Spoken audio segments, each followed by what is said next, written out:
Kalau sampai 1-2 bulan seperti ini sudah diajak bicara dengan perusahaannya, kalau ini tidak bisa ditanggulangi oleh pemerintah, maka bukan tidak menutup kemungkinan akan ada penghentian operasi sementara. Ya kalau kita melihat dengan berbagai hal yang disampaikan mengenai industri ini, ya tadi kita melihatnya boleh dibilang hanya kepada mungkin bisa dibilang anak tiri atau anak pungut, bukan anak kandung gitu. Kalau kita bicara aturan-aturan mengenai industri khususnya di rokok tembakau ini memang berasal bukan murni dari Indonesia, tapi berasal dari luar negeri kan. Ada kontradiksi antara pemerintah ingin menciptakan lapangan kerja, kok malah ada aturan yang ini bisa mengancam keberlangsungan lapangan kerja yang sudah ada. Udah punya kapasitas belum negara ini untuk mengurusi 6 juta yang harus dikonversi ke mata pencarian yang lain? Kalau memang tidak diberikan perhatian dan insentif nih buat industri yang udah menyerap ini. Saya rasa, saya jujur belum. Repot kita. Deep state yang disampaikan memang ada kepentingan-kepentingan mereka ya, yang selalu mereka pertahankan. Nah harusnya ya presiden punya pembantu-pembantu yang seirama dan sejalan dengan presiden, harusnya begitu. Karena berarti memang dugaan presiden ada deep state di setiap kementerian itu memang betul adanya Bang Ferry berarti ya? Ya dia presiden pasti tahu lah dia.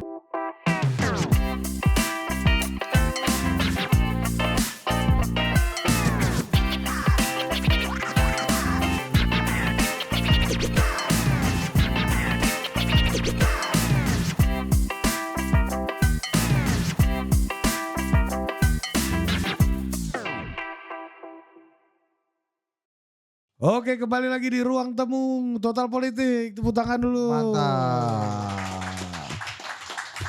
Dan dalam suasana menjelang hari buruh, konflik geopolitik ini penting nih Ri. Ada konflik geopolitik jelang May Day, gimana kita ingin membuat memastikan perekonomian kita itu tetap on the track untuk kesejahteraan masyarakat. Dan kita bersama dua narasumber kita. Yang pertama, nggak bisa, udah itu bukan lu, nggak bisa paksa ya. Susah kayak gitu bos. Susah. Ya kan? Udah lu kenalin dong, udah kita nih. Udah kita. Politisi Partai Demokrat merangkap Wakil Menteri Ketenagakerjaan. Wah. Udah Afrian Sanur. Iya, Bang Ferry. Terima kasih Bang Ferry. Kasih dulu mikrofon nih. Cek sound dulu, cek sound. Nyalain Bang. Coba yel-yel AHY dulu. Terima kasih Bang Budi dan Ari, Budi Ari ya. Kawan Anda kan, Budi Ari ya. Beliau kenapa nggak dipanggil lagi ya kemarin ya? Belum. Oh belum. Kan kayak Hasan Nasbi stop sebentar. Iya, istirahat. Ya apa kalau kata anak sekarang rehat. Tapi ini sebelum kita perkenalkan Bang Hendri, tapi itu kenapa orang bisa hidup mati nyawanya nih. Iya, di dalam politik kenapa itu mungkin terjadi? Kalau dalam kehidupan pada umumnya enggak, Pak. Jadi kalau kata KDM itu filosofinya pohon bambu. Pohon bambu itu ditebang, dia tunasnya tumbuh lagi. Tebang tumbuh lagi. Nah itulah politik yang saya anut sekarang ini. Jadi paham gak Bud? Iya, ini lagi mencerna nih kita. Iya. Tapi gimana kayaknya pohon yang lain juga begitu kayaknya. Enggak lah. Tapi kenapa bisa mati hidup lebih cepat di zaman Pak Prabowo ini apa Bang menurut Abang? Maksudku Pak Prabowo kenapa suka begitu gitu loh? Ya Pak Prabowo kan memonitor kita semua kan. Di gerakan maupun di yang dia pantau ya. Jadi prinsipnya kita dikasih semacam semacam kesempatan ya. Bisa gak kesempatan itu kita ambil dengan baik. Saya kan kemarin kan lucu kan. Saya interviewnya Wakil Kepala Badan Haji. Ya. Ingat tuh. Betul. Dilantiknya Wakil Kepala Badan Halal. Iya benar. Ya kan? Oh iya tadinya Kepala Badan Haji, Wakil Kepala Badan Haji. Iya. Kementerian Haji itu sekarang kemudian jadinya. Sama Daniel. Iya. Yang pakai rompi Wamen Haji ini kan Abang ini kan. Sekarang kan sudah setingkat kementerian kan. Iya. Dilantiknya Wakil Kepala Badan Halal. Ya. Kemudian berapa bulan tuh Bang waktu itu ya? 11 bulan lebih kurang. Kemudian terjadi gejolak di Kementerian Tenaga Kerja. Gara-gara wamennya ada masalah, saya ditarik lagi. Kawan abang juga itu kan? Iya, sahabat lah, Iya. kawan. Adik kita lah itu. Nah, ditarik lagi ya bang? Di Iya, situ? ditarik lagi. Oh. Jadi Wakil Menteri Tenaga Kerja per 17 September 2025. Itu apa maknanya yang ingin abang sampaikan itu? Ya kalau Pak Prabowo kan suka angka 8. 1 tambah 7 kan 8. Ya. Jadi beliau melantik saya tuh pada tanggal 17 September 2020. Enggak, maksudnya di interview jadi badan halal, badan haji. Gimana menjelaskan itu tuh? Iya kan? Secara politik gimana menjelaskan fenomena itu? Kalau saya menganggapnya, ya Bang Budi dan Bang Ari menganggapnya saya disuruh belajar dulu soal halal dan haram. Iya, iya. Iya kan? Iya, Badan halal ada, badan haram yang belum ada kan? Belum. Iya. Tapi urusan halal kita belajar dulu. Iya, Ya kan? ngerti dulu halal dan haram nih ya. Betul. Iya. Jadi diajarkan dulu di badan halal. Kan badan halal ini kan dulu di bawah Kementerian Agama. Terus terpisah menjadi setingkat kementerian. Iya. Ya Babe kan? Haikal itu ketuanya. Kepala badannya Pak Haikal, saya wakilnya. Nah kita belajar 10 bulan lebih ya, hampir 11 bulan. Saya di sana ditarik lagi ke Wakil Menteri Tenaga Kerja. Setelah mengerti halal dan haram. Mungkin itu juga. Iya benar. Iya kan? Iya. Benar kan? Bang Henry bingung-bingung apa gitu. Iya ini barang apa sih dari tadi ini ngomongin. Tapi itulah politik Bang Hendri. Kadang-kadang sesuatu yang tidak kita perkirakan atau kita prediksi bisa tidak terjadi. Nah, kenalkan dulu. Iya kenalan seperti Bang Hendri sekarang nih. Ya, Bang Hendri Wardana, Ketua Umum nih harus gue baca nih agak panjang nih Bang. FSP RTMM SPSI. Nah, Ini siapa yang bikin singkatannya siapa sih dulu bang? iya ini gue yakin anggotanya FSP RTM SPSI ini juga belum tentu bisa melafalkan FSP RTMM SPSI dengan cukup lancar tuh Bang Hendri. Apa barang ini Bang? Dinyalain dulu Bang. Tes ya. Baik, terima kasih Bang Ari dan Bang Budi ya, Pak Wamen. Kita coba jelasin dulu lah ya, apa sih ini barang ini kan gitu. RTMM ini disingkat aja dah RTMN dah, Serikat Pekerja RTMM. Itu menaungi pekerja industri padat karya di sektor rokok, tembakau, makanan, minuman. Jadi sektor-sektor yang menyumbang PDB terbesar sebetulnya di Indonesia di luar sektor migas itu, 2 sektor ini. Itu kita anggota ada 241 ribu Bang. 156 ribunya itu pekerja di sektor rokok tembakau, 80 ribunya itu pekerja di sektor makanan minuman. Kami tentunya concern di bagaimana perlindungan terhadap pekerja di industri padat karya ini dan bagaimana agar industri ini bisa terus tumbuh berkembang. Nah menurut abang nih Bang Hendri, di May Day kedua di pemerintahan Pak Prabowo gitu, apakah ekspektasinya udah terjawab semua Bang? Ini mumpung ada Wamen. Oke, ya. mumpung ini ada langsung Pak. nih, ini Langsung nih, denger nih. Bipartit langsung nih. Ya, pertama tentunya kami mengapresiasi bagaimana pemerintahan di zaman Pak Prabowo ini menempatkan buruh secara simbolis sebagai bagian penting daripada negara ini. Kita tahu May Day sepanjang sejarah perayaan Hari Buruh di Indonesia itu baru di zaman Pak Prabowo ini. May Day itu Pak Prabowo presiden hadir di tengah-tengah buruh. Ini tentunya sangat kita apresiasi, tapi di luar daripada itu tentunya yang kita harapkan adalah momentum simbolis ini menjadi momentum kebijakan yang langsung menyentuh akar rumput di tingkat buruh. Itu yang kita harapkan kan gitu ya.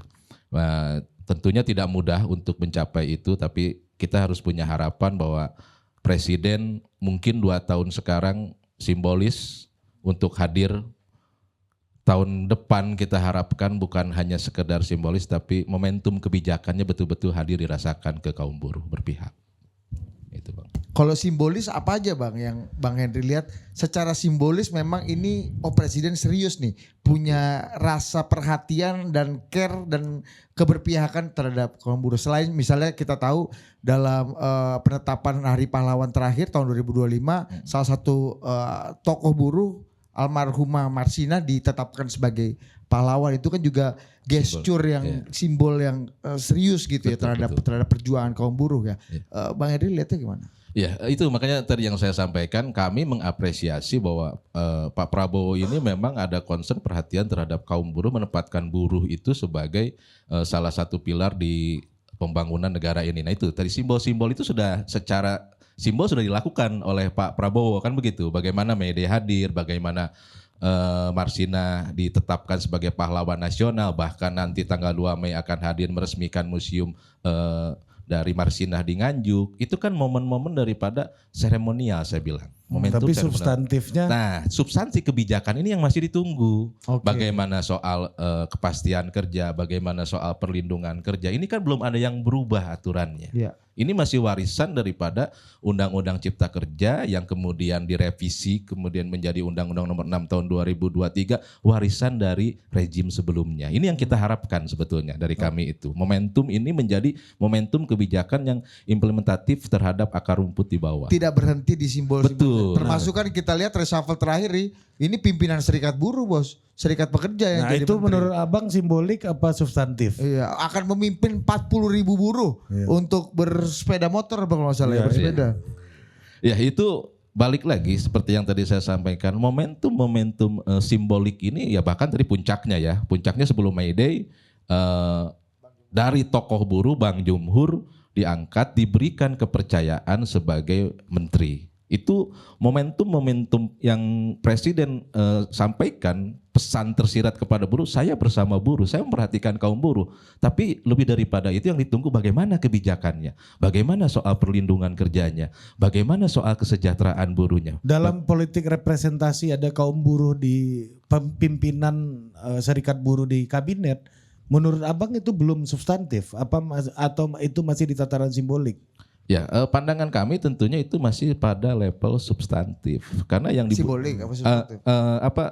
Bukan substantif, masih simbolik ya. Belum kepada level substantif. Itu kan tidak menjawab akar permasalahan daripada buruh itu sendiri. Bagaimana dengan kepastian kerja yang saat ini susah gitu kan. Bagaimana kesejahteraan mereka, bagaimana bahkan peraturan-peraturan yang dalam tanda kutip kewenangan pemerintah sebetulnya di situ bisa lebih hadir untuk bagaimana menjaga daya beli buruh, bagaimana menjaga kesejahteraan buruh. Ambil contoh misalkan kita bicara soal kan penghasilan tidak kena pajak, PTKP. PTKP 2015 saat upah minimum itu masih kurang lebih kalau di Jakarta sendiri 2.900.000. Sekarang upah di Jakarta sudah 5.500.000. Belum ada revisi untuk ini.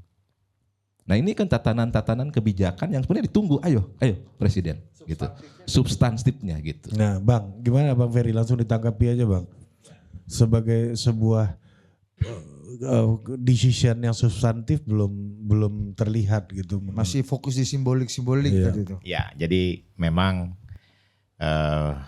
pemerintahan Pak Prabowo ini kan baru berlangsung 1,5 tahun lebih ya. Oktober 2024 beliau dilantik, kemudian sekarang sudah bulan Mei 2026, mau Mei 2026. Nah tentunya tuntutan teman-teman ini perlu respon yang tidak cepat juga, tidak boleh gegabah juga. Tapi alhamdulillah kemarin salah satu kebijakan yang sudah keluar, undang-undang soal PPRT.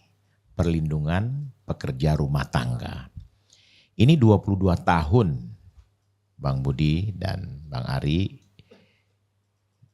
masyarakat pekerja rumah tangga ini menunggu kepastian terhadap mereka bekerja. Perlindungan terhadap mereka bekerja. Nah, dalam waktu cepat memang draft-draft ini sebenarnya sudah ada. Nah, inilah gunanya kebijakan politik yang tegas dari pemerintah bersama lembaga legislatif. dulu undang-undang ini zamannya saya di zamannya Pak Jokowi sudah siap gitu. Tapi keputusan politiknya tidak kompak. Karena ada beberapa partai yang tidak setuju. Contoh? Jangan saya sebutkan lah, gak enak lah. Ya terbuka dong Bang, kan udah lewat. Bukan masalah sudah lewat, pasti tahu, teman-teman tahu lah. Jadi ada partai yang tidak setuju dengan warnanya kodenya saja ya. Warnanya merah dan kuning. Ya. Oke. Bukan kode itu. Ya udah gitu aja. Oke bagus. Ya gue keceplosan kalau gitu kan. Jadi padahal itu partainya Pak Jokowi sendiri loh. Jadi lanjut aja Bang. Tetap istiqomah di jalan ya Bang. Ya, jadi waktu itu memang kendala ada di legislatif. Nah akhirnya kita zamannya Pak Jokowi tidak bisa putuskan. Nah dilanjutkanlah di zamannya Pak Prabowo dan RUU PPRT sudah menjadi undang-undang PPRT. Nah pertanyaannya Bang, kenapa di zaman Pak Prabowo legislatifnya lebih terkonsolidasi dan lebih tidak resisten terhadap ide-ide kayak begini yang seperti Abang sampaikan tadi? Nah saya sangat setuju dengan posisi keadaan sekarang. Bagaimana legislatif ini, 8 fraksi ini bisa komunikatif dan kooperatif. Kompak. Nah ini ada pemain orkestranya, dirijennya. Siapa Bang? Ya saya melihat dari kacamata eksekutif itu ada namanya Prof. Sufmi Dasko. Itu real. Karena PPRT kami lembur, kami begadang, dia ikut mengawal. Jadi 8 fraksi yang ada diminta segera membahas undang-undang ini sehingga akhirnya lahirlah undang-undang ini. Dibahasnya di Balek Pak, Badan Legislasi, kemudian diketok palu malam tanggal 20, disahkan tanggal 21 April pas hari Kartini di paripurna DPR RI.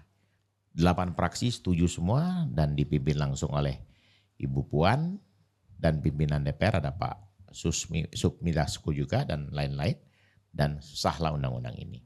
Nah undang-undang ini positif Pak. Positifnya bagaimana? Pekerja, jadi tidak boleh lagi kita menyebut pembantu. Sekarang ini pekerja rumah tangga. Jadi mereka yang bekerja di rumah tangga ini dikategorikan adalah mereka yang sudah harus mendapatkan kepastian hukum. Termasuk soal, kan ditanya juga tuh soal gaji, upah. Upah ini kesepakatan antara kedua pihak, pemberi dan penerima kerja, pekerja tadi. Nah kemudian kalau ada perselisihan, nanti turunannya, undang-undang ini turun, akan ada turunannya Pak, PP yang mengatur. Nah jadi kalau ada perselisihan nanti cukup dibahas di tingkat RT dan RW. Jadi tidak sampai ke pengadilan maupun ke polisi dan Mahkamah Agung. Itu perlu diketahui. Nah kemudian undang-undang ini juga menjamin soal jaminan sosial. Jadi PPRT ini pemberi kerja wajib ya memberikan jaminan sosial berupa BPJS Kesehatan dan BPJS Tenaga Kerja. 2 poin itu. Kemudian P3RT ya perusahaan yang yang menyalurkan penyalur pekerja rumah tangga tadi itu juga wajib masuk dia untuk melatih anak-anak yang ingin bekerja. Nah, bagaimana Pak Wamen dengan usia yang sekarang sudah bekerja, dia kan kita di rumah tangga itu kan ada yang di bawah 18 tahun ya. Dia minimal 18 tahun. Nah, itu kalau sudah bekerja, undang-undang itu berlaku, dia tetap bisa bekerja dengan perjanjian khusus gitu. Nah untuk yang ke depan yang baru tidak boleh, dilarang. Dia ada proteksi yang ada dulu proteksi, tidak pernah diproteksi ya Bang ya? Ada yang dulu tidak pernah dijaga diperhatikan, termasuk Pak, kita kan melihat bahwa pelecehan-pelecehan sering terjadi di Ya. pembantu rumah tangga. Termasuk ibadahnya pun diatur. Oke. Kalau dia muslim, majikannya non-muslim. Non-muslim, majikannya ini wajib memberikan ruang kepada yang muslim tadi untuk melaksanakan ibadah. Meskipun begitupun sebaliknya. Begitupun sebaliknya. Kalau ada yang majikan yang muslim, Yang pekerja rumah tangganya non-muslim wajib diberikan kesempatan. Boleh. untuk Berarti beribadah. memang Prof Dasko ini empati pada kaum miskinnya sangat besar ya. Sangat besar sekali dan gerakannya cepat. Dan tentunya dengan artinya begini ya, saya melihat bahwa kepedulian pimpinan ya kayak Bang Dasko ini kepada rakyat kecil ini sangat luar biasa. Betul. Nah itu yang harus kita camkan kepada seluruh anggota legislatif. Karena udah terkatung lama nih Bang. 22 tahun. Pak Wamen masuk ke industri. Dan satu lagi Bang Hari, jangan lupa. Kena potong pula kita kan. Bukan. Ya, ini lagi ini on adalah ini. perintah presiden. Ya. Nah, betul. Jadi artinya orkestrator utamanya adalah presiden, Presiden dibantu sama profesor ya, dilaksanakan oleh Profesor Dasko di parlemen. di parlemen. Nah pertanyaannya Ya. Pak Wamen, sebenarnya untuk industri Padat karya. dalam konteks ini tembakau dan makanan minuman ya, RTMN Iya kan? RTMN. sebenarnya tadi seperti Bang Henry bilang bahwa ini adalah penyumbang PDB terbesar kedua setelah migas, sektor migas gitu ya. Sebenarnya Pak Prabowo dalam imajinasinya punya desain khusus nggak sih untuk dunia kerjanya gitu? Jadi kemarin kita melihat Pak Presiden mengundang para pengusaha hadir di Hambalang. Nah, beliau juga Pengusaha apa naga-naga nih? ya pengusaha lah, ya kan. Naga-naganya pengusaha, Di luar kan? naga juga ada Oh ada. pengusaha yang lain kan. Ya ada naga, ada ular, ada. Yang jelas Presiden mengambil inisiatif mengundang mereka di tengah gejolak politik dan global yang luar biasa. Ya. Pertama, saya melihat bahwa industri padat karya yang sektornya banyak misalkan mendapat order dari luar, sekarang stop atau berkurang, itu yang terdampak. Ya kan? Nah, yang kedua, Pak Prabowo juga menginisiasi agar menciptakan sektor padat karya yang ada untuk dihidupkan kembali. Nah, salah satu yang saya himbau oleh kami dari kementerian soal pergerakan serikat pekerja. Kadang-kadang serikat pekerja ini kan ngotot, pengen upah yang layak, upah segala macam ya. Cuman memang, mohon maaf nih Pak Henry, padat karya ini kan skill dan kompetensinya kan terbatas. Tidak cukup dia bisa SMA menengah ke bawah, SMP, SD juga bisa. Yang tentunya tidak perlu memenuhi skill yang skill yang memadai. Nah, sementara kalau untuk sektor yang lain, industri yang lain kan perlu skill ya. Nah, oleh karena itu kami atas saran dari Bapak Presiden tentunya menginginkan investasi di padat karya ini ditingkatkan, Pak. Karena memang jumlah penduduk kita itu mayoritas lebih banyak yang berada seperti yang Pak Henry sampaikan berada di sektor padat karya. Nah, ini yang harus kita bangun sehingga nanti ke depan ya kita tidak bisa mengikuti industri-industri besar. Selain itu juga di Indonesia kan juga ada hilirisasi yang dibangun, itu juga tetap kita jaga karena itu proses yang memang sangat baik. Tapi padat karya ini adalah industri yang menyerap besar tenaga kerja. Itu satu perusahaan tuh minimal bisa 8.000 sampai dengan 15.000 orang. Satu perusahaan. Begitu. Nah, Bang Henry gimana Bang? Ini kita lihat situasi global kan tidak menentu dan tidak ada yang bisa menolong kita kecuali diri kita sendiri. Akhirnya kan negara harus punya prioritas nih. Industri-industri mana yang bisa membuka lapangan kerja, memberikan dorongan pada daya beli, termasuk menjadi sumber pendapatan yang real gitu buat Indonesia. Menurut Mas Henry, pemerintah gimana dalam memfokuskan dan memprioritaskan sektor-sektor yang tadi kata Mas Henry, RTMM ini salah satu penyumbang PDB paling besar gitu. Gimana Mas? Ya, memang kalau kita melihat kepada keadaan saat ini, bagaimana situasi global yang tidak menentu mengakibatkan perusahaan-perusahaan kesulitan dengan bahan baku, bahkan kami pun dapat keluhan dari anggota kami di lapangan menyatakan ini kalau keadaan seperti ini terus dengan kenaikan harga plastik ya, harga plastik karena makanan itu minuman tuh kan ada plastik pasti pakai itu mereka. Itu sudah menyampaikan bahwasannya kalau sampai 1-2 bulan seperti ini sudah diajak bicara dengan perusahaannya, kalau ini tidak bisa ditanggulangi oleh pemerintah, maka bukan tidak menutup kemungkinan akan ada penghentian operasi sementara. Nah, artinya apa? Artinya pemerintah pun harus mulai aware ke situ gitu. Bagaimana bahan baku produksi ini bisa terus berjalan itu di sektor makanan minuman. Kalau kita bicara di rokok tembakau, di rokok tembakau tadi disampaikan di tengah situasi global seperti ini, terima kasih apresiasi kepada Pak Wamen yang menyampaikan bagaimana Presiden berkomitmen untuk melindungi industri-industri padat karya.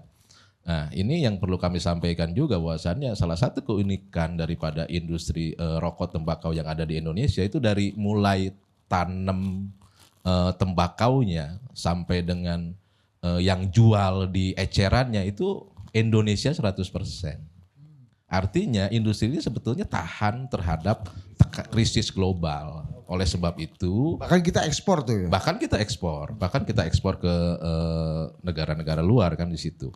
Artinya apa? Artinya ini merupakan salah satu bentuk kemandirian industri yang sebenarnya dicita-citakan oleh Pak Presiden. Terus bagaimana bentuk dukungan pemerintah terhadap industri ini? Nah, ini agak kontraduktif juga dengan kita melihat banyaknya regulasi-regulasi yang mengancam keberlangsungan industri ini. Dari data kami kurang lebih ada 2 juta pekerja langsung di industri ini.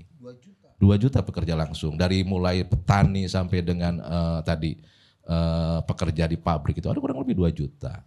Belum yang tidak langsungnya kurang lebih total 6 juta. Berarti tidak langsung 6 juta. Iya, yang Kalau mencekek industri rokok dan tembakau ini artinya mencekek 6 juta orang. 6 berarti. juta orang. 6 juta orang tercekek di situ. Itu dari yang langsung tidak langsung. Belum kita lihat multiplier efeknya. Multiplier efek daripada industri ini dari hasil analisa kami itu kurang lebih ada 1.000 triliun perputaran uang yang ada di sini. Dan satu lagi yang perlu kami sampaikan adalah industri ini rata-rata itu menghidupi perekonomian di daerahnya, Pak Wamen. Kenapa? Karena hampir 95% itu penduduk sekitar yang bekerja di sini. Sehingga kalau industri ini terancam, maka tadi akan begitu banyak yang terancam.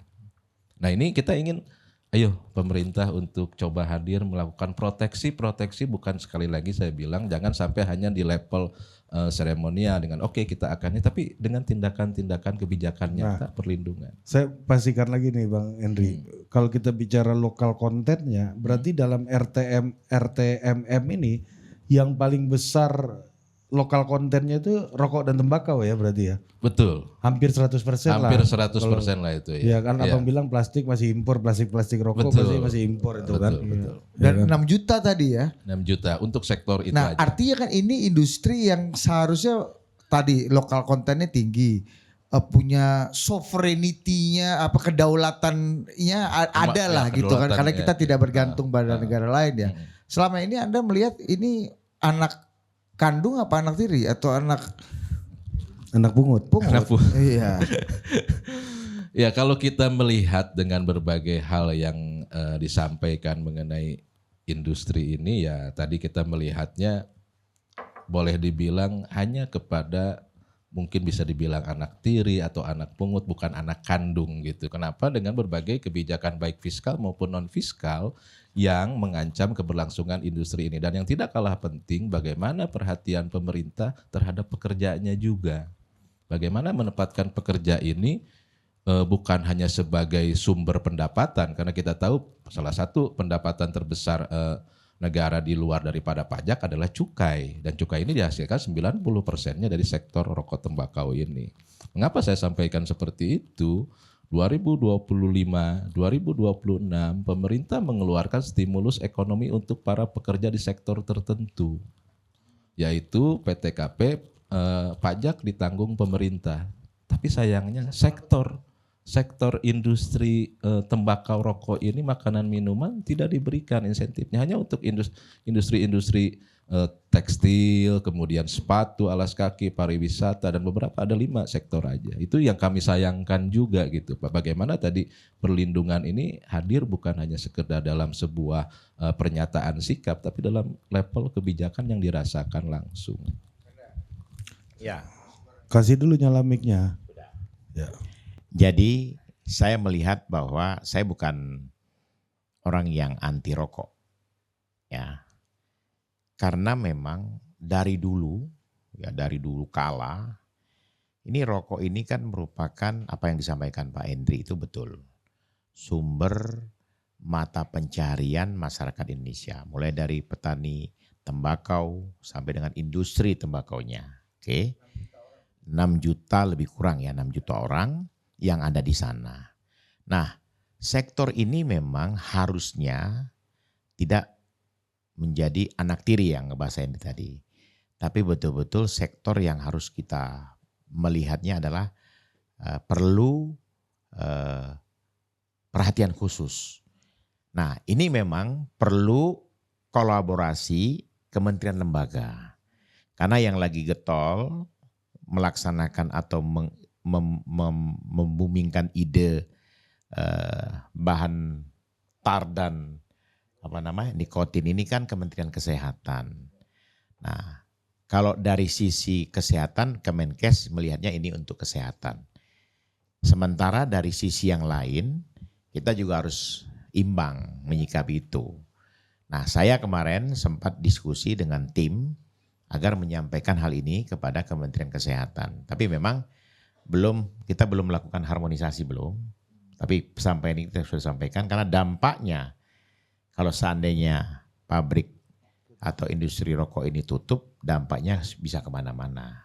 Nah, apalagi dalam kondisi sekarang, itu bisa menambah jumlah pengangguran. Nah, ini yang berbahaya buat perekonomian kita gitu.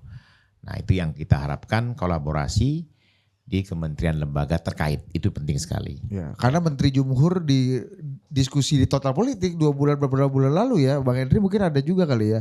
Beliau mengatakan tegas itu Pak Menteri Jumhur ini bahwa industri ini didiskriminasi oleh pemerintah, padahal ibaratnya manfaatnya disedot terus. Cuma perlakuannya didiskriminasi gitu. Ini Menteri Jumhur yang ngomong nih, ada nih videonya tapi nanti Jadi ya memang dampaknya Bang Budi, ya harusnya stimulusnya artinya sinkronisasinya terus jalan. Jangan karena ini kita harus mengorbankan ini gitu. Jadi harus imbang gitu. Jadi saya berharap Kementerian Kesehatan mengevaluasi lagi untuk kepentingan siapa ini. Jadi kebijakan politiknya jelas kalau presiden mendengarkan ini dia pasti berpihak kepada rakyat. Ya kan? Berpihak kepada kebutuhan orang banyak, kan begitu.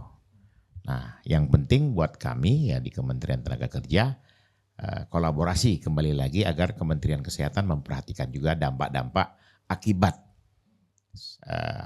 adanya keinginan untuk melarang rokok yang nikotin dan tarnya tinggi itu beredar di Indonesia. Itu yang saya harapkan. Ya karena kan kalau misalnya diberikan tekanan pada industri ini kan yang nanti ngurusin pekerja yang tidak bekerja lagi kan Bang Ferry kan? Kami ya. Bolanya tumpah ke abang kan? Pasti. Dampaknya ke kita. Nah tapi kalau misalnya Bang pakai logikanya Kementerian Kesehatan, let's say kita terimalah logikanya dengan pembatasan dan segala macam, yang terdampak ada sekitar 6 juta pekerja tadi yang seperti Bang Hendri katakan. Menurut abang dengan kapasitas kementerian 6 juta pekerja itu dikali 1 orang, 3 orang, 4 orang. Iya bisa. Oh bisa punya ayah, anak istrinya ya betul-betul. Nah let's say 6 juta lah. Udah punya kapasitas belum negara ini untuk mengurusi 6 juta yang harus dikonversi ke mata pencarian yang lain? Kalau memang tidak diberikan perhatian dan insentif nih buat industri yang udah menyerap ini. Saya rasa, saya jujur belum. Repot kita. Karena skill mereka juga terbatas kan. Jadi kami dari kementerian harus meng-upskilling mereka atau mereskilling mereka, ya kan? Nah ini kerjaan nggak gampang, 6 juta orang. Itu cost-nya besar berarti ya? Pasti besar.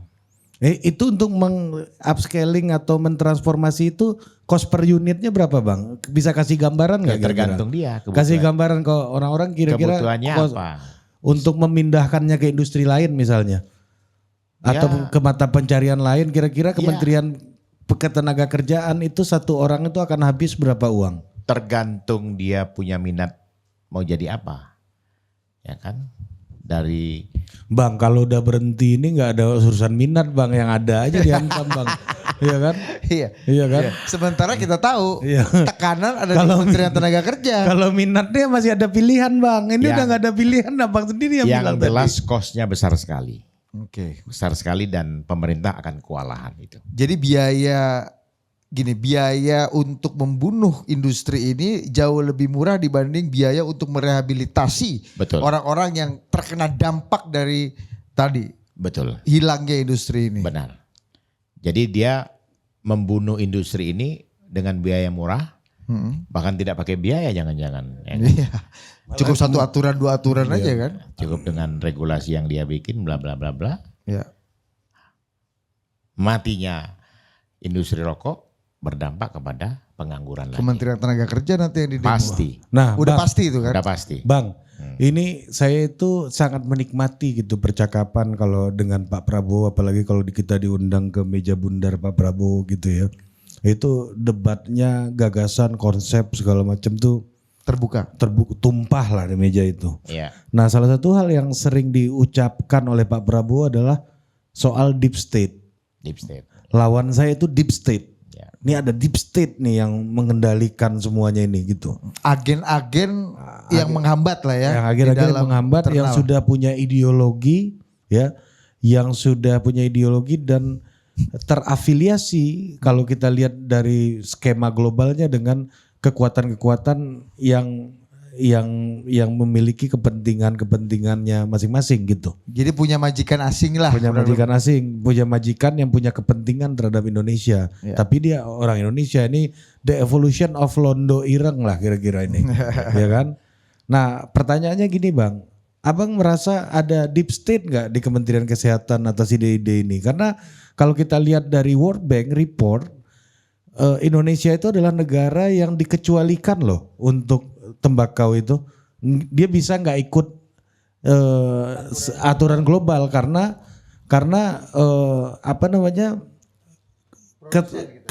negara produsen dan yang mana juga keterikatan rakyatnya sangat banyak terhadap industri tembakau. Nah menurut abang ini ada agenda deep state nggak di kementerian lain? Iya, kalau kata Bang Ferry gini, Adinda, jangan berikan aku beban yang nggak bisa aku pikul. Nah, Bang Henry dulu. Ya, Bang Henry dulu. Merasa kan itu sambil dia mikir kan dia. Hari ini kadang-kadang nyuruh gue seperti oposisi. Enggak, ini kan omongan Pak Prabowo, Bang. Nanti dulu jawab. Ya, dia lagi kasih kesempatan mikir. Pak Prabowo dulu. itu adalah oposisi terhadap deep state. Kan? Pak Prabowo berkali-kali loh, ini deep state, ini deep state. Ya, Bang Henry gimana Bang? Iya, memang kalau kita bicara aturan-aturan mengenai industri khususnya di rokok tembakau ini memang berasal bukan murni dari Indonesia, tapi berasal dari luar negeri kan, yang dipelopori oleh FCTC itu, Free Convenience Tobacco Control, dan Indonesia tidak meratifikasi itu sebetulnya. Jadi tidak ada keharusan Indonesia untuk mengikuti aturan tersebut. Nah, tapi tadi kalau bicara deep state itu ya benar, kalau kita bisa coba bedah gitu, tapi saya nggak mau terlalu jauh untuk bicara soal politik dan lain sebagainya. Di semua kalau kita bisa bedah itu ya memang sumber-sumber untuk yang menyuarakan ini ya bukan hanya dari dalam, dia sebenarnya kencangnya itu dari luar gitu. Bahkan mengutip di waktu acara sebelumnya di Total Politik juga kan, bagaimana Bu Mari LK Pengestu saat menyampaikan mengenai rokok ini di 2006 pun tekanan asing itu sangat luar biasa terhadap industri rokok di Indonesia. Iya, dan Bu Mari waktu itu sebagai Menteri Perdagangan udah fight di WTO kan. Betul. Kita menang, cuma tetap ujungnya kalah juga. Nah, balik lagi bahwasannya masalah regulasi-regulasi yang mendukung industri padat karya itu selain daripada kepada industri tembakau juga ada juga sebenarnya di industri makanan minuman. Ini kan sumbernya dari PP nomor 28 tahun 2023 tentang kesehatan. Bagaimana ada pembatasan garam, gula, lemak, ya kan? Kemudian ada cukai minuman berpemanis dan lain sebagainya. Itu kan semua di situ akhirnya sebetulnya ada kontradiksi antara pemerintah ingin menciptakan lapangan kerja, kok malah ada aturan yang ini bisa mengancam keberlangsungan lapangan kerja yang sudah ada. Nasi Padang aja terancam itu Bang kalau garam ini kan. Iya. Nanti udah Ferry makan nasi Padang hambar pula kan. Dindo, kurang garam ini. Coba bahasa Padangnya gimana? Itu kurang garam. Itu gitu. Iya. Nah sini mungkin saya akan coba sedikit jelaskan mengapa asing ini coba, ini cerita asing ini orang senang nih denger ya. Coba Bang. Karena apa Pak indikasi Prabowo juga cerita faktanya kan itu Iya, indikasinya, apa indikasinya. Indikasinya yang Abang rasakan, maksud saya gini Bang. Abang kan tahu ini lawan Abang ini aktor besar ini, asing ini kan. Tapi apa yang membuat Abang tetap optimis masih ada harapan untuk memperjuangkan industri ini? Ya, yang membuat saya optimis adalah tentunya kita punya yang namanya konstitusi negara kita, Undang-Undang Dasar 1945. Bagaimana negara berkewajiban menyediakan pekerjaan dan penghidupan yang layak. Sebetulnya disitulah mengapa kita optimis untuk menyuarakan ini gitu. Karena negara harus hadir itu untuk pekerjaan dan penghidupan yang layak. Kan begitu. Nah kalau kita bicara industri rokok yang ada di Indonesia memang karakteristiknya emang berbeda dengan industri rokok di luar. Mungkin kalau kita bicara pelarangan rokok di Singapura atau pelarangan rokok di negara lain, mereka bukan produsen rokok, tidak ada tembakau tumbuh di sana. Itu mereka hanya bisa bicara oke, kesehatan clear, nggak ada urusan yang lain. Tapi di Indonesia tidak seperti itu. Bagaimana dengan petani tembakaunya? Bagaimana dengan pekerja buruh lintingnya dengan kemampuan yang terbatas, pendidikan yang terbatas. Mayoritas hampir 80% itu pekerja wanita. Pendidikan terbatas, kemudian juga mereka itu menjadi tulang punggung untuk keluarga. Nah, tadi sudah disampaikan oleh Pak Wamen bahwasannya negara belum siap, mitigasi untuk itu belum siap, belum ada. Diakui itu sama Sudah diakui. Artinya kalau kita coba buka-bukaan dengan Kemenkes pun, coba Anda sudah melakukan analisa belum? Mitigasi terhadap hal ini dilakukan. Jangan sampai kita mau quote unquote ya punya kebijakan untuk membunuh, tapi kita nggak siapin kuburannya di mana gitu kan, atau konversinya gimana gitu kan. Nah ini yang kami tegaskan makanya di awal bahwasannya level daripada momentum keberpihakan Pak Prabowo terhadap kaum pekerja ini dengan simbol-simbol yang terakhir simbolnya Pak Jumhur terkenal aktivis buruh diangkat dipercaya sebagai menteri, ini kami harapkan hadir di tatanan kebijakan menteri-menterinya ke bawah. Baik dalam bentuk perlindungan terhadap industri padat karya, baik juga perlindungan terhadap pekerjanya. Oke, nah ini kan Presiden Prabowo dalam janji kampanyenya kan mengatakan bahwa targetnya sampai 2029 nanti ada terbuka 19 juta lapangan kerja. Tapi kan kita tahu situasi globalnya tidak semudah yang dibayangkan. Ruang fiskal kita juga tidak semewah yang kita bayangkan. Termasuk tadi kebijakan-kebijakan yang kata Bang Henry ternyata kontradiksi gitu dengan dukungan terhadap pembukaan lapangan kerja atau maintaining lapangan kerja yang udah ada. Menurut kawan-kawan serikat pekerja gimana melihat situasinya tuh Bang Hen? Ya makanya tadi seperti yang sudah saya sampaikan di awal, ini momentum-momentum Pak Presiden itu bersama buruh, momentumnya jelas gitu, simbolnya jelas. Tapi permasalahannya ternyata belum tentu kebijakan di level menterinya itu menggambarkan hal tersebut gitu. Masih kami melihat ego-ego sektoral kementerian itu sangat besar di situ gitu loh. Bagaimana hanya tupoksi kementeriannya aja yang dikedepankan, bukan tupoksi kebangsaannya gitu loh. Ini yang menurut saya menjadi PR dan kami memandang hal ini mudah-mudahan bisa segera diimplementasikan dalam level kebijakan, keberpihakan itu. Oke, Kanda. Kasih dulu barang itu. Apa contekan apa yang Abang lihat? Iya, Kanda lagi. Kasih baca dulu. Iya, menarik betul. Jadi gini, saya melihat bahwa kembali lagi ke regulasi yang kita buat ya. Harusnya kementerian lembaga ini saling koordinasi dengan baik. Kami yang membidangi ketenaga kerjaan tentunya harus sinkronisasi dengan kebijakan yang diambil oleh Kementerian Kesehatan terhadap RTMN tadi. Ya kan RTMN ini kan bagian dari industri padat karya. Di situ banyak orang, satu itu. Yang kedua, apa yang disampaikan oleh Bang Ari, deep state yang disampaikan, memang ada kepentingan-kepentingan mereka ya, yang selalu mereka pertahankan. Nah harusnya ya presiden punya pembantu-pembantu yang seirama dan seiring sejalan dengan presiden. Harusnya begitu. Jadi pembantunya ini harus mengerti apa yang diinginkan presiden. Contohnya kami di Kementerian Tenaga Kerja hal sepele saja soal ojol, pekerja mitra. Ya, ini sekarang mudah-mudahan dalam waktu dekat juga undang-undang soal pekerja mitra ini, ojol ini selesai dan tentunya mitra-mitra ojol kepada aplikator itu betul-betul terkonek. Jadi aplikator tidak lagi hanya memikirkan kepentingan bisnis mereka saja, tapi bagaimana berkaitan soal pekerja. Nah salah satu yang Pak Prabowo perintahkan adalah sudah 2 kali mulai dengan 2025 dan 2026 ini ketika hari raya mitra ojol itu mendapatkan bonus hari raya. Selama ini nggak ada. Dan itu dimonitor oleh pemerintah melalui Kementerian Tenaga Kerja atas arahan Bapak Presiden. Itu satu. Nah yang kedua ya soal bagaimana kita melaksanakan kepentingan tadi soal THR.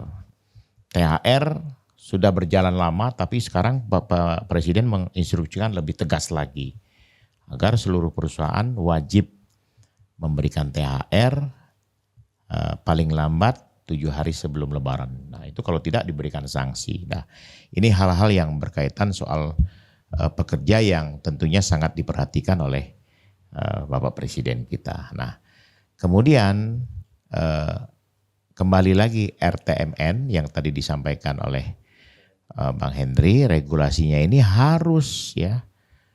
Saya juga kadang-kadang suka berdebat juga dengan teman-teman di Kementerian Kesehatan ya. Karena bagaimanapun kepentingannya adalah kepentingan bersama dan harus melihat bahwa aspek ini kalau diikuti dampaknya bagaimana. Nah, aspek-aspek ini yang harusnya diingatkan oleh kementerian terkait ya, termasuk Kementerian Kesehatan, Kementerian Perdagangan, Kementerian Perindustrian ya kan, yang harus berkolaborasi agar undang-undang ini tidak menyusahkan masyarakat. Gitu. Nah ini penting sekali sehingga presiden ini jelas arahnya, tapi kadang-kadang pelaksana di bawah ini yang menurut saya tidak sinkron, begitu Bang. Ya. Karena berarti memang dugaan presiden ada deep state di setiap kementerian itu memang betul adanya Bang Ferry berarti ya. Ya dia presiden pasti tahu lah dia. Iya. Bang Ferry aja tahu apalagi presiden. Iya artinya apa yang disampaikan Pak Ari saya iakan. Iya. Ya kan? Orang presiden yang ngomong. Iya, mana kita berani tolak? Mana berani kita tolak? Iya. Itu betul. Ya kan? Inilah yang gue suka deh kan. Iya. Sudah betul. Oke. Ya, oke Bang Henry. Terakhir Bang, ini apa namanya minta closing statement lah. Ini makna Hari Buruh May Day di 2026 ini buat Serikat Pekerja RTMM nih apa yang paling esensial yang kira-kira nih sebagai pengampu pembantu presiden ini samping abang ini bisa menjadi apa namanya inilah pesan-pesan yang penting untuk tidak hanya didengar tapi juga diresapi dan dilaksanakan. Gitu. Kasih dulu Bang penutup. Ya, baik, terima kasih.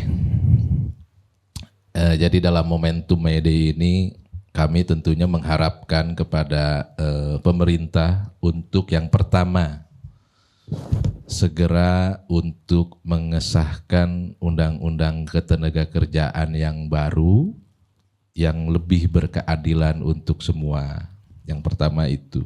Yang kedua, kami minta juga kepada pemerintah agar segera untuk menerbitkan aturan baru mengenai PTKP, penghasilan tidak kena pajak, karena itu betul-betul akan sangat dirasakan oleh kaum pekerja di bawah gitu loh. Itu sebagai stimulus ekonomi yang luar biasa menurut saya untuk meningkatkan daya beli untuk pekerja kita. Nah, di poin yang ketiga perlu kami sampaikan kepada pemerintah, jangan hanya kepada fokus untuk penciptaan lapangan kerja, walaupun itu beban yang betul-betul berat buat pemerintah, bagaimana fokus penciptaan lapangan kerja, tapi juga menjaga lapangan kerja yang sudah ada, bukan hanya lapangan kerjanya tapi juga pekerjanya. Nah, ini sangat penting bagi kami untuk coba ingatkan. Dan yang ketiga, bagaimana juga menjaga nasib pekerja setelah purna daripada pekerjaannya. Nah, 3 aspek ini menurut kami perlu untuk pemerintah fokus di 3-3. Jangan hanya satu, yang 2 dilepas gitu loh. Nah, kalau kita berbicara mengenai tadi bagaimana pekerja yang sekarang sudah bekerja. Nah, salah satu yang yang dikhawatirkan oleh teman-teman adalah kepastian keberlangsungan bekerja mereka. Ini sangat penting. Baik karena industrinya tidak terjaga atau karenanya ada aturan yang akhirnya mereka bisa diganti oleh pekerja baru. Jadi praktek-praktek hubungan kerja alih daya, outsourcing, dan yang terbaru adalah pemagangan, Pak. Pemagangan bukan dari Kemenaker pemagangan untuk menciptakan tenaga kerja terampil. Kalau pemagangan yang dilakukan perusahaan sebagian besar mengganti tenaga kerja terampil dengan yang namanya pemagangan. Tenaga kerja magang. Jadi yang tadinya pelatihan menjadi hubungan kerja. Dengan selimut magang. Dengan selimut magang. Karena dengan magang tidak perlu harus membayar upah kewajiban sesuai dengan UMK. Misalkan yang kedua, jaminan-jaminan ketenagakerjaannya tidak harus semua diberikan. Hanya diberikan jaminan kecelakaan kerja, jaminan kematian. Nah, ini menjadi betul-betul harapan bagi kami kepada pemerintah agar itu bisa menjadi kado May Day dalam momentum dari simbolis menjadi substantif gitu loh. Ini hal yang ditunggu sebetulnya. Apalagi janji Pak Presiden di May Day sebelumnya adalah menghapuskan alih daya atau outsourcing. Itu janji Pak Presiden. Nah, dari sektor perlindungan industri kami minta kepada pemerintah betul-betul memperhatikan pekerja padat karya khususnya di sektor makanan, minuman, dan tadi rokok, tembakau dengan menghapuskan atau mencabut pasal-pasal eksesif dalam PP 28 tahun 2023 yang menghambat tumbuh kembang industri ini. Ambil contoh misalkan kalau kita bicara di industri rokok, tembakau, kebijakan fiskal misalkan, bagaimana struktur cukai yang ada sekarang melahirkan rokok ilegal yang sangat tumbuh pesat. Rokok ilegal di bawah 2015 itu nggak begitu tumbuh. Begitu 2016, 17 bahkan puncak 2018 melesat. Kalau kita lihat penyebabnya ternyata kenaikan cukai yang tinggi di saat itu. Nah, ini perlu pandangan kami ada perumusan baru gitu mengenai ini itu. Bagaimana agar ini tidak tumbuh, karena setiap rokok ilegal yang timbul maka itu akan berkurang. Setiap pekerjaan di industri legal yang sudah pasti akan terjamin tenaga kerjanya. Yang legal bayar pajak. Yang legal bayar pajak.